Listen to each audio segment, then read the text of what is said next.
Plastic ಲೋಟ ತಗೊಂಡ್ಬರ್ತೀನಿ sir.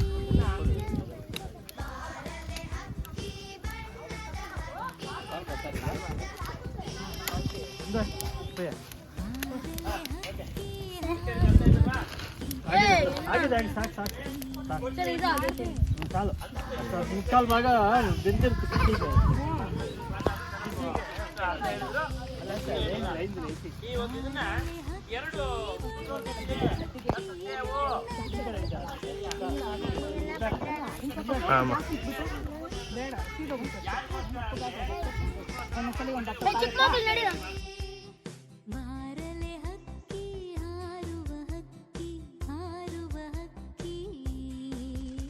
Step by step ಕಟ್ಟುತ್ತೆ ಮನೆಗಳನ್ನ.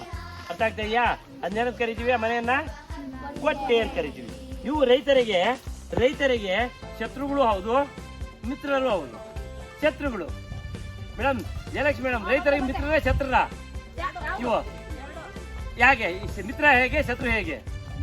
ಯಾಕಪ್ಪ ಅಂದ್ರೆ ರೈತರಿಗೆ ಕೆಲವು ಕೀಟಗಳು ತೊಂದರೆ ಕೊಡ್ತಾ ಇರುತ್ತೆ. ಅಂದ್ರೆ ಒಂದು ಬೆಳೆಯನ್ನ ನಾಶ ಮಾಡುವಂತಹ ಒಂದು ಕೀಟಗಳಿರ್ತಲ್ಲ, ಅವುಗಳನ್ನ ಕೊಲ್ಲುವಂತ ಒಂದು ಶಕ್ತಿ ಅದು ಒಳ್ಳೇದು. ಅದನ್ನ ಆಹಾರವಾಗಿ ತಗೊಂಡ್ಬಿಟ್ಟಿದೆ. ಅಂದ್ರೆ ಯಾವುದು ರೈತರಿಗೆ ಶತ್ರುವಾಗಿದೆಯೋ ಆ ಕೀಟಗಳನ್ನ ಸಾಯಿಸಿ ಅದನ್ನ ಆಹಾರ ಮಾಡ್ಕೊಳ್ಳುತ್ತೆ.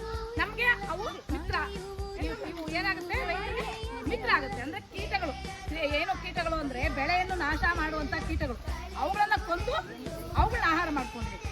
ಅದಕ್ಕಾಗಿ ಇದು ರೈತನ ಮಿತ್ರ ಅಂತ ಕರೀತಾರೆ. ರೈತನ ಶತ್ರು ಅಂತ ಕರೀತಾರೆ.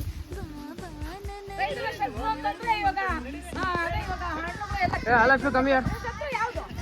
ಇದು ಶತ್ರು ಅಲ್ಲ. ಹೌದು, ಭಾರತದಲ್ಲಿದೆ. ಮುಂದಕ್ಕೆ ನೋಡಿ, ಒಂದ್ಸಲ ಭಾರತದಲ್ಲಿದೆ. ರೈತರ ಶತ್ರು ಯಾಕೆ ಅಂದ್ರೆ ಇವು ತಿನ್ನೋದಕ್ಕಾಗಿ ಒಂದು ಕೀಟವನ್ನ ಸಾಕುತ್ತೆ. ಆ ಕೀಟದ ಹೆಸರು ಕೀಟವನ್ನ ತಿನ್ನೋದಕ್ಕಾಗಿ ಸಾಕುತ್ತೆ.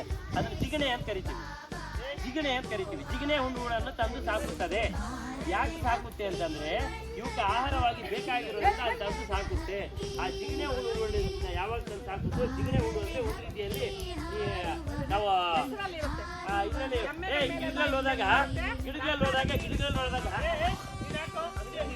ನೋಡಿದಿರಲ್ಲ, ಬೆಳ್ಳಿಗಿರುತ್ತಲ್ಲ, ನೋಡಿದಿರಾ? ಆ ಬೆಳ್ಳಿಗೆ ಗಿಡದ ಮೇಲೆ ಇರುತ್ತೆ, ನೋಡಿದಿರಾ? ಬೆಳಗ್ಗೆ ನೋಡಿದಿರಾ? ಆ ಬೆಳ್ಳಿಗಿರುತ್ತಲ್ಲ, ಆ ಬೆಳ್ಳಿಗಿರೋ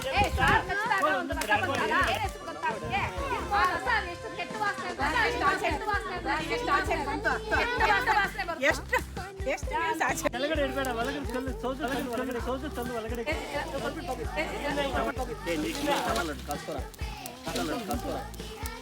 ನೆಕ್ಸ್ಟ್ ದಿನ ಪೂರ್ತಿ ಬರೋಣ.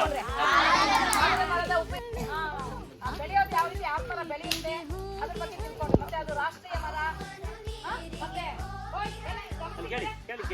ಎರಡನೇದು ಯಾವ ಒಂದು ಮರದ ಬಗ್ಗೆ ತಿಳ್ಕೊಂಡ್ರಿ, ಯಾವ ಒಂದು ಬಿದಿರ ಬಗ್ಗೆ ತಿಳ್ಕೊಂಡ್ರಿ, ಬಿದಿರಿನಿಂದ ಏನೇನು ಉಪಯೋಗ ಇದೆ ಅದನ್ನೆಲ್ಲ ತಿಳ್ಕೊಂಡ್ರಿ.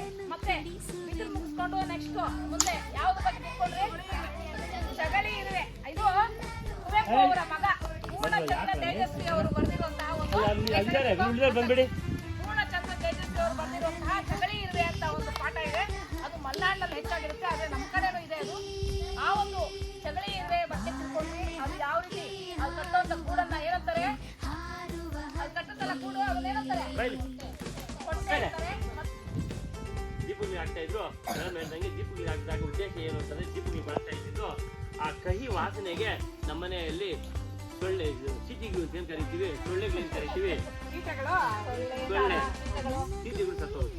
ಇವಾಗ ನ್ಯೂ ಜನರೇಷನ್ ನಲ್ಲಿ ಏನ್ ಮಾಡ್ತಾ ಇದ್ದಾರೆ? ನಮ್ಮ ಮನೆಗಳಲ್ಲಿ ಎಲ್ಲಾ ಮನೆಗಳಲ್ಲಿ ಗುಡ್ ನೈಟ್ ಬಳಸ್ತಾ ಇದೀರಿ.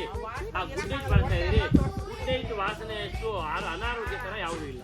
ಹಾಗಾಗಿ ನಿಮ್ಗೆ ಏನ್ ಆ ಗುಡ್ ನೈಟ್ ಇದೆ, ಆ ಗುಡ್ ನೈಟ್ ಬಾಟಲ್ ಇದೆ, ಆ ಬಾಟಲ್ ಉಪಯೋಗಿಸ್ಕೊಳ್ಳಿ.